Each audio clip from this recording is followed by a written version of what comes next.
So I have the honor of introducing the next 12 months. Each time that Shanna has a break, one of us is going to be up here sharing the 12 powers of man with you.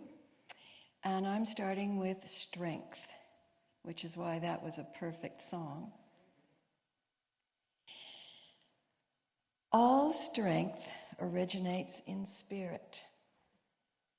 Now, the 12 Powers of Man was written by Charles Filmore, one of our co-founders, for any of those of you that are new to Unity. And his books were written about 100 years ago, but truth is truth, right? And he introduces his topic with the story of David and Goliath. Charles Filmore goes on to say, after he talks about David and Goliath, not in that detail, he says, the force which takes away the whole armor in which the strong man trusted is spiritual strength. If you think about it, Goliath was a bully. He was trusting in his power of intimidation. First, his size alone was scary. 9 feet, 9 inches tall or less. He was still a big man, probably 400 pounds. And then that armor and his sword and his loud voice. He was trying to intimidate, and he did. Think about it. Goliath intimidated the entire Israelite army. Of course, that's because he said, come one at a time. But David wasn't going to be intimidated. David was coming with spiritual strength. David believed that he had God on his side because he was part of the Israelite culture. He was himself circumcised. He was part of the covenant with God. And God said, I will protect you. So it was David's spiritual strength that gave him the faith to even go forward. And Charles Filmore says, never let the thought of weakness enter your consciousness, but always ignore the suggestion and affirm yourself to be a power of strength within and without. I think that's easier said than done, or we'd all be doing it. You know, there's no problem if you don't think it's a problem. So if we have problems in our life, it's because we don't think we have an answer to it. We're looking for a solution. So what are some of our modern Goliaths? If you think about your own life, what would qualify as a Goliath for you?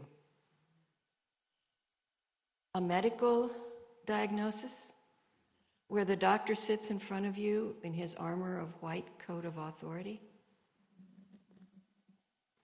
Perhaps a debt that you simply can't get out from under?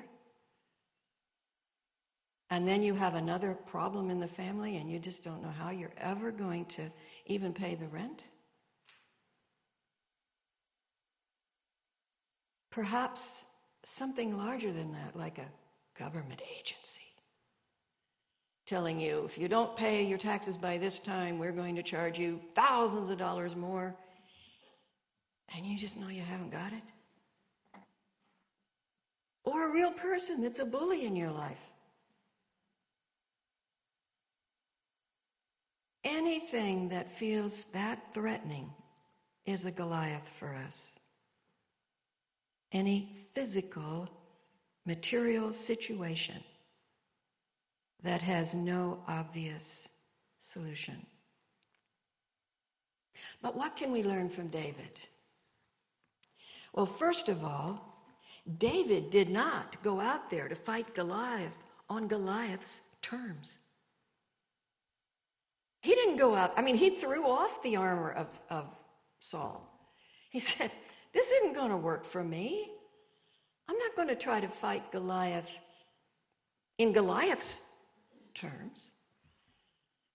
I'm going to use the same creative solutions that I did with the lion and the bear. I'm going to ask God, what can I do about this? And then I'm going to do an unconventional solution that is given to me by Spirit. You can't solve the problem at the level of the problem, or it wouldn't be a problem, right? We always say that, and then we continue trying to solve it at the level of the problem. It's when we turn within and say, okay, God, we know you've got a solution. I have to align myself with that and allow it to come forward.